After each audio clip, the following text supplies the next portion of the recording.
Tēnā koutou katoa, no mai haere mai. Welcome back to the Power Podcast. Today I am joined by Winitha Bonney. Winitha is fabulous, and she's coming all the way from Australia today, from the Gold Coast in Australia. We're excited to have her on the podcast. She is a global professional speaker, an author and coach, and she supports people and organisations with inclusion, leadership, change and grit. She is a specialist in helping people lead for the future today, helping us back ourselves, and has also achieved the Order of Australia, which she was awarded in 2021. Winitha, it is a pleasure to have you on the podcast. Welcome. Thank you so much for having me, Jess. I'm super excited to have a chat and a bit of a yarn with you today. Nice. So I reckon it'd be a great place to start for us to kind of get to know a bit more about you, your journey, particularly because obviously you teach people how to back themselves. And I'm guessing you've had to go through a process of learning to back yourself to then be able to share that with others. Tell us a bit about that. Yeah, my whole life that's the central theme of my whole life is to back myself. So I was born in London and grew up in Australia and lived in a very, white community where I was the only person of color in my kindergarten, primary school, high school, until my siblings came along, and didn't really see any other people of color like on advertising, on media and things like that. And so I didn't feel like I had role models or people to look to besides Oprah, whose show I used to watch all the time, in terms of what was possible for myself. So I didn't feel like I had a draft of what to do as a person of color in living in Australia about how to succeed in whatever it is that I wanted to succeed, and even to know if it was possible. So for me, backing myself in all my career and even in my life choices, from even like purchasing my own property for the very first time, was this gamble that I was choosing to take on myself of, I think it might be possible. I'm not 100% sure. And I am willing to take a gamble, to take a bet on myself, to back myself, and to give this a go. And that's been the running theme. And I also think that comes from a place of agency as well, of rather than relying on other people to always be our cheerleader, to always tell us what's possible and that we can do things. We're not going to have our cheerleaders with us 100% of the time unless you have an amazing partner and family that you live with. And so there are times when your doubt comes in. And so the ability to keep reminding yourself of your possibility and that whatever it is that you want might be possible has been something that I feel like I've had to do because I haven't had that support network around me all the time, let alone 24/7. Yeah. Oh, totally. And I love what you said about being your own cheerleader, because often I reckon the most important conversation we have, right, is the one in our head that we have with ourselves. And if we can't be our own cheerleader, then it makes it so much harder to back ourselves. And it is always a risk, right? I love how you framed it, that it's looking at what might be possible. Let's give it a go and see if it is. So it is a gamble. Sometimes that gamble doesn't pay off, right? So I know from my experience when, we've been in that space, we've given it a go, and then we fail. And I reckon that when we make mistakes and when we fail, particularly for women, that can be one of the things that stops us from backing ourselves next time around, eh? And I'm wondering, what's your experience or your thoughts in when you've been in that position, you've given it a go, it maybe hasn't worked out how you've planned, but you still have to kind of retain that, I can do this, I've got this, I can pick myself up, dust myself off and try again. Yeah, so I moved to the Gold Coast from Melbourne, and I moved from, a house to a 1-bedroom apartment. So I had to let go of 80% of my belongings. It wasn't just a declutter, like Marie Kondo style. It was like a ruthless declutter. I really had to let go. I had to question everything that I was taking, from cutlery to toiletries to clothing, because not everything can fit and financially wasn't viable. And so I went through every single item. And the interesting thing is, in that decluttering process, a a lot of memories came up. You know, things hold memories. And I had some old diaries and old journals, and I would flick through that. And that whole process really showed to me that regardless of what obstacles I faced and regardless of what things didn't work, there was this grit, there was this persistence of like, okay, let's sit down and have a good old cry and let's try again. Let's get up and try again. Let's get up and try. Let's try this. Let's try that. Let's try this way and that way and this way and that way. And it was that consistent persistence at trying different ways and means of getting to my end goal and being unattached about the process and what the right way should be there, that I was eventually able to kind of find my way there, you know, eventually. And that was a really good reminder of that quality that I have in myself, as well as things may have not have turned out 100% of what I wanted it to turn out, but it turned out better than what I thought it would be. What I wanted and what I needed were two different things.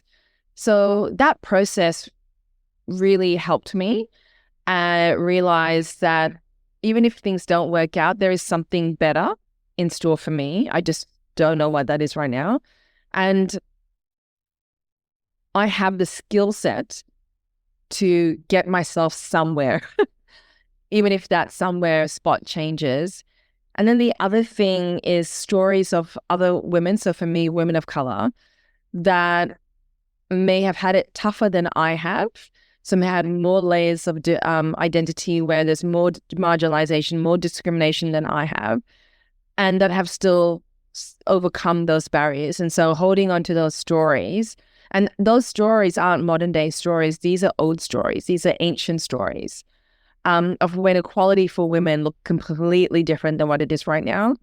And holding on to those stories has been that source of courage and energy and motivation to keep going, to enable me to be consistently persistent at trying different ways and means of getting somewhere forward in life, like to keep moving forward in life. Yeah, yeah. And I think you're so right. And I guess that's a challenge to those listening, right? What stories are you holding? Particularly if they're old stories that are not useful, that are not serving you, or that potentially are getting in the way. And who inspires you? Because I love that you talk about the people you've looked at, especially when they look and sound like us, and then potentially there are the differences as well as the similarities, particularly those who've had it tougher, and looking at how we can be inspired by those around us. I think with that, because I know you're an expert in the inclusion space, and what I've noticed is that when we talk about this perception of power, and I think with power comes privilege, it can often be a negative connotation, particularly for those of us in underrepresented groups. So power has not always been a positive. And so when we come to encouraging ourselves to stand in our own power, it can become a really difficult thing to do. And of course, you overlay that with sometimes we're in an environment where externally our power is being taken away or undermined. And would love to get your thoughts around how do we stand in our power when potentially our experiences have been that power has been a power over us and potentially a form of dominance and therefore a negative experience, and we feel powerless in some of the environments that we show up in. Yeah. So that's the real tension for me, because one part of my brain looks at all these stories and says it's possible. There is a future for women, particularly women of color, that is possible. And then my social justice, human rights training tells me the world's extremely screwed up and the system wasn't built for us to succeed in mind. Things are rigged and change is going to take a long time. So we have these two very opposite ends of thinking, and often those ends can meet in the middle and have a good old argument and a good old fight. So for me, it's the conversation, particularly with people of color and women of color, is, okay, the system is not going to change anytime soon.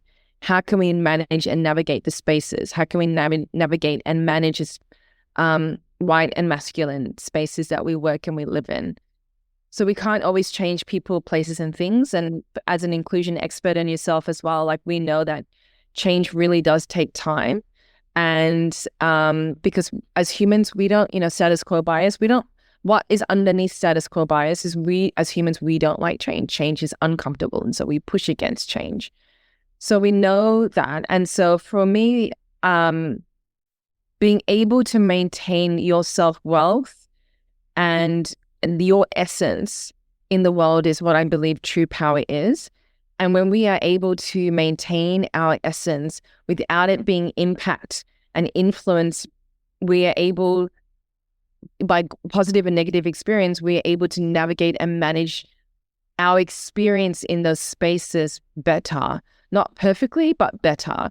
Because what happens is, even for me, there was this moment where like random white men would just yell at me for, like, on the street for like no like for random things, like stay on your side of the street. And one guy was like power walking and like he didn't move, and my dog was literally doing a poop in that moment. And it was like this matrix moment where I just like twisted my body. And if I didn't twist my body, he would have rammed straight into me.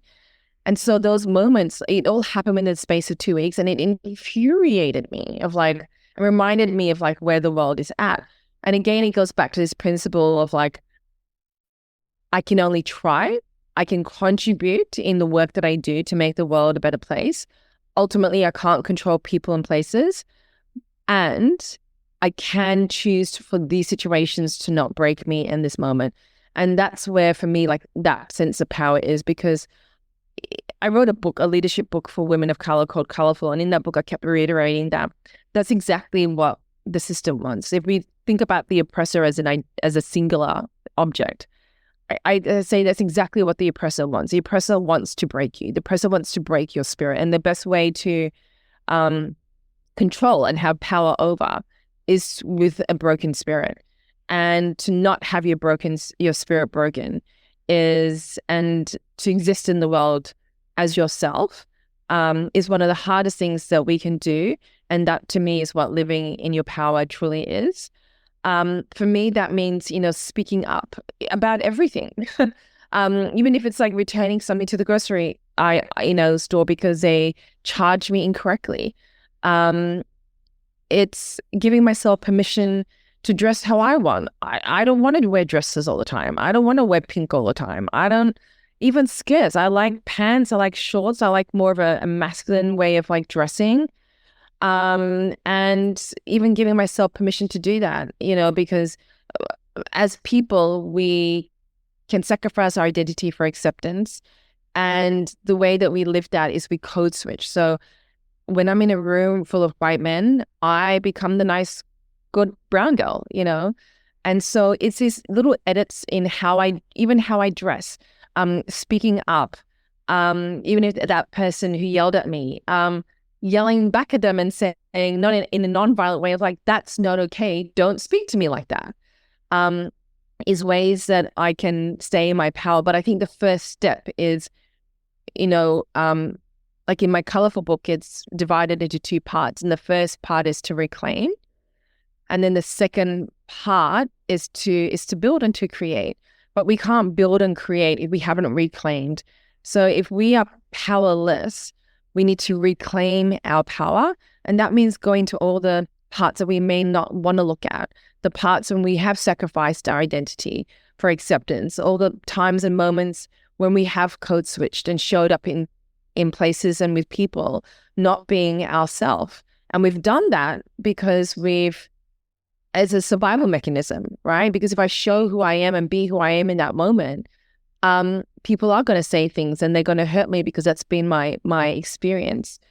And so for me, that is what power looks like for me, and what I try and teach in terms of, first, we have to reclaim our power, identify what it means. And for me, that means my essence. So peeling back the lessons and coming back to my essence and living from that place, because when I'm living from that place, I am truly powerful. And then not allowing anything to impact that. You would have been in those spaces where a person or a woman walks in and you can just feel that energy. They don't say anything. They don't do anything. They just walk in. And it's because they're understanding of who they are is unshakable, it's unapologetic, and there's no shame around it, and they own it. And for me, that's what true power is as a woman of color. Yeah. Oh, and as everybody, I reckon, that beautifully described it there as maintaining essence. And when we are comfortable in our skin, you're so right. It shows in a room, right? Without even saying a word, you just walk in, and it's something in New Zealand here in Aotearoa, we often call it mana. You have mana when you're comfortable in your own skin and you can own your space, and that is so powerful, even when you're not dominating or shouting, or there's this kind of, you talked about slow persistence and consistency and keeping on, and that's our power. It's how we show up. But in terms of, you talked a little bit about sacrificing our identity for acceptance, and I think you just hit the nail on the head with that. With so much of what I see, particularly with women I work with, a lot of the time we are having to, or we feel the need to change ourselves to fit in, to be accepted. And so a lot of the time, particularly if we're in a male-dominated environment, we feel like there's something about us we need to change because we're the one that's different. And yet we know that the reason we're recruiting for diversity is because difference is celebrated, right, in our team. That should be the strength, not the weakness. And for so many of us, we don't feel safe standing out, so we're trying to blend in or change ourselves to fit in. And when we do that, we almost sell out on our essence and the very difference, the stuff that makes us unique and makes us shine, that is our gift. And yet that's so much easier said than done, right? I think, you really hit the nail on the head with that. I think I believe that when we belong, it's when we bring our best. And yet the first place we have to belong is in our own head. Right? We have to know that we're enough, and we have to accept ourselves as we are, to then be able to go out into the world and stand in that power and have that, be able to maintain that essence, to then show everybody else that, this is the way we work. This is how we're interacting today. I loved your question, and potentially a question we pose to those listening. What's possible? I love that, because when it gets negative, when it gets into that space of powerlessness, we can ask ourselves that question: what's possible? What could I achieve here? If I'm standing in my power, walking in my essence, what is possible? Yeah, absolutely. And we have to keep that hope. I mean, in what I said before around, the system and oppression not breaking our spirit, to counteract that, we need hope. And that's why, going back in history and looking at how far we've come gives me hope for the future. Looking at stories of women that have succeeded amongst all kinds of atrocities gives me hope around what's possible.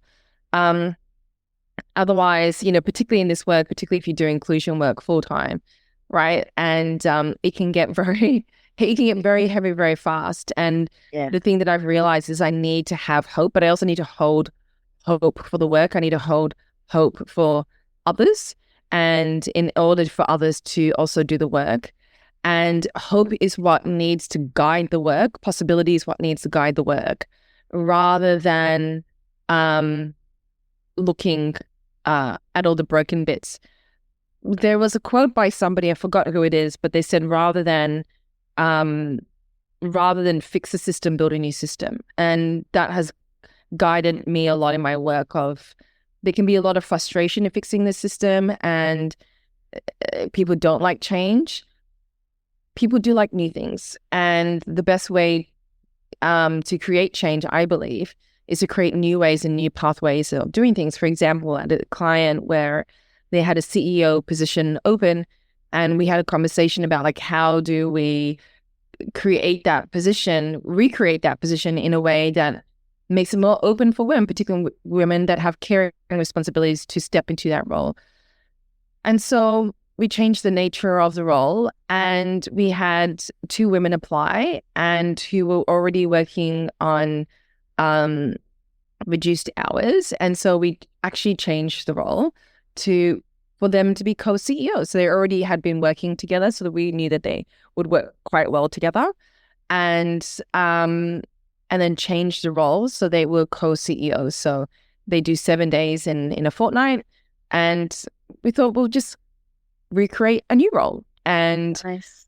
and make it work, rather than having to do things this way because this is the way that it's always been done. And there's always one CEO, and and stuff like that. So yeah, I do believe that particularly right now, with everything that's happening in the world right now, like, we do need hope, but also hope and possibility will lead us to solutions. And that's actually what we need. Because in my work, I realize that if I just talk about the problem, nothing's going to change. Yeah. I need to provide people with solutions, and the way to get my head unstuck from the world's really screwed up. We're all screwed up. Nothing's going to change is hope and possibility.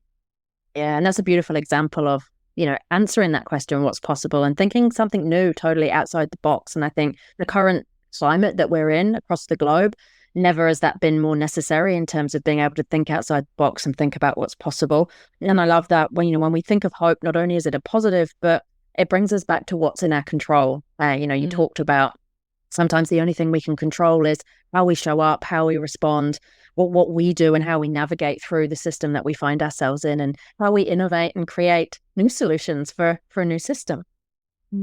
So, Winitha, I'd love to know, what are you up to at the minute?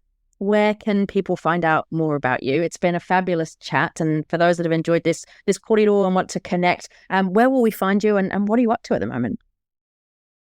Yeah, you can find me on winitha.com, so winitha.com. I also hang out on LinkedIn a lot. That's where I make lots of wonderful new friends and connect with lots of different people. And also, it's a community, so, learning from each other. And I also share a lot of content there as well. In terms of what I'm up to, I'm really unpacking 3 things at the moment. That's, LinkedIn. So inclusion, as you know, is hard work. And there is an avoidance to hard work. We live in a pleasure economy and pleasure world. There's a book called Dopamine Nation that talks to that. Our brains don't like discomfort, and so a lot of social media in the world is wired towards that. So I'm really interested in, and what I'm working around at the moment is how hard, what feels hard and what is hard is actually the path forward.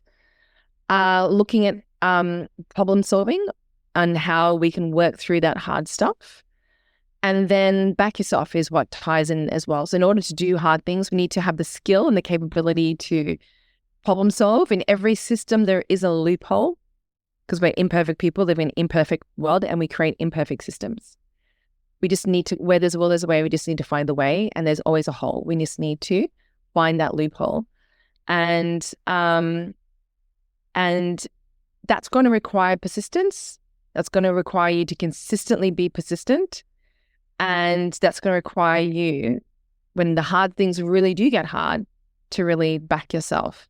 So they're the 3 key themes that I'm exploring at the moment. How can we as a society, as people, as leaders, as women of color, how can we pursue what is hard as a path forward through problem solving and through backing ourselves unapologetically and unashamedly? Nice. So check Winitha out. Connect with her on LinkedIn. Check out the awesome work that she's doing. It has been an absolute pleasure to chat to you today and to have you on the podcast, Winnie. Thank you so much for your time and your wisdom and your stories. Well, for those of us keen to join us next time on the Power Podcast, tune in, and we'll be bringing some more fabulous cordial to you next time we connect. Yeah, thank you so much for having me. Such a joy to chat with you. And such a pleasure to share and connect with you and share with others on this podcast. Thank you so much.